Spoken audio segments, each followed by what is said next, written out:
Hello friends, இப்போ நம்ம chilli chicken எப்படி செய்கிறதுன்னு பார்க்கலாம். சிக்கனை நல்லா வாஷ் பண்ணி கடாயில் வச்சுக்கோங்க. போட்டுட்டு அதில் இஞ்சி பூண்டு பேஸ்ட்டு, மஞ்சள் தூள், தக்காளி, காஷ்மீரி சில்லி பவுடர், கருவேப்பிலை, கொத்தமல்லி, உப்பு இது எல்லாத்தையும் போட்டு தண்ணி ஒரு 2 டம்ளர் சிக்கன் முங்குற அளவுக்கு ஊற்றிக்கங்க. ஊற்றி நல்லா நல்லா கலரிட்டு தட்டை போட்டு மூடிடுங்க.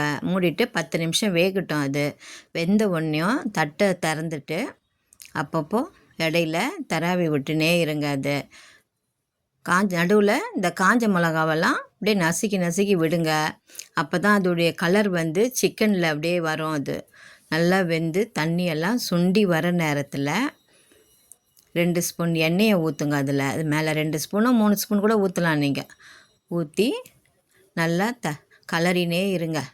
தண்ணி ஃபுல்லாக வற்றிடணும், ட்ரையாக வந்துடும். அது வந்த உடனேயும் இது நல்லா ட்ரையாக ஆன உடனேயும் சில்லி சிக்கன் இது ரெடி. இப்போது உங்களுக்கு வந்து சாம்பார், ரசம், எந்த எந்த குழம்புக்கெல்லாம் தொட்டு சாப்பிட்லாம். நீங்கள் ரொம்ப டேஸ்ட்டாக இருக்கும். இது நீங்கள் ஒரு வாட்டி ட்ரை பண்ணி பாருங்கள். இதை